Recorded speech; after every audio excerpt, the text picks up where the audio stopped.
Hi folks, Dr. P here, and today I'm going to talk about the tendency of today's game players to blame the game when they fail. Now, of course, many people happily take credit for anything good, even if they have nothing to do with it. But this is the age of avoiding responsibility. When something bad happens, it's always someone else's fault. And of course, there is some of that throughout history, but 50 years ago, let's say, people were more likely to take responsibility for their own actions, certainly in games. So not surprisingly, contemporary gamers sometimes blame the game when they don't succeed. Now, this is more common in solo or puzzle games, such as single-player video, than in games for more than one side or more than one person. I'll talk about that more toward the end here. The question is it blaming the game for your own, that is the player's failures, or blaming the game for being poorly designed?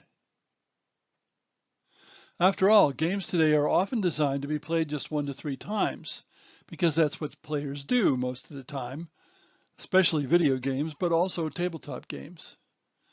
And that means less care and ingenuity may be put into the game design.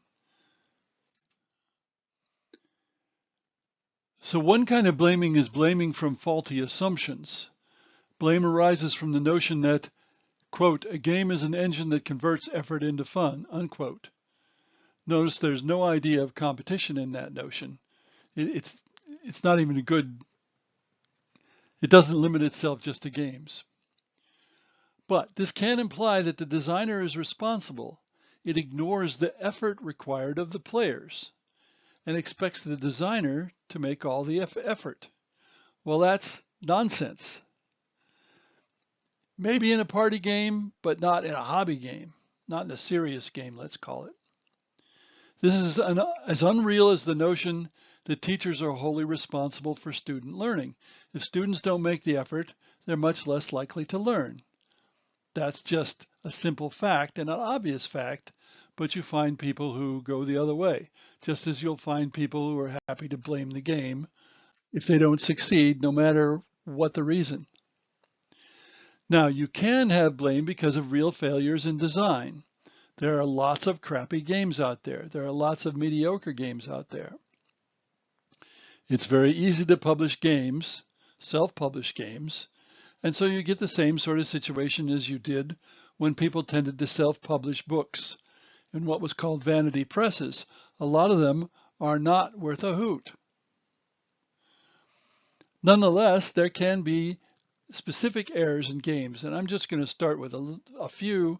The list could be nearly endless. For example, missing components, cards missing text or unclear, sequence of play unnecessarily complex, players having to deal with trivialities. Why would you have players deal with something trivial? Poor game balance, that is, uneven chances of succeeding or winning the game. And some of these are much more serious than others, of course. But as I said, the list could be nearly endless. This kind of design failure is what the designer must avoid, and it's a major reason for playtesting the game with many different players so that flaws will be found out before the game is published. Unfortunately, designers rarely can assure the components are made correctly. That's a failure that happens in production and manufacturing, and I could tell many stories about that. My advice is be sure you proofread the produced prototype very carefully. And what about video games? Well, blaming the game is more common in video games. Most video games still are single player, designed to be solved, played once to beat the game, and then you're done. There's only you in the game, not a human opponent. There's no one else to blame but yourself or the game design. Video games often handhold the player to help them through because they don't want the player to blame the game. And after all, puzzles, which is what most of these games are, they're not really games in the old sense, are intended to be solved.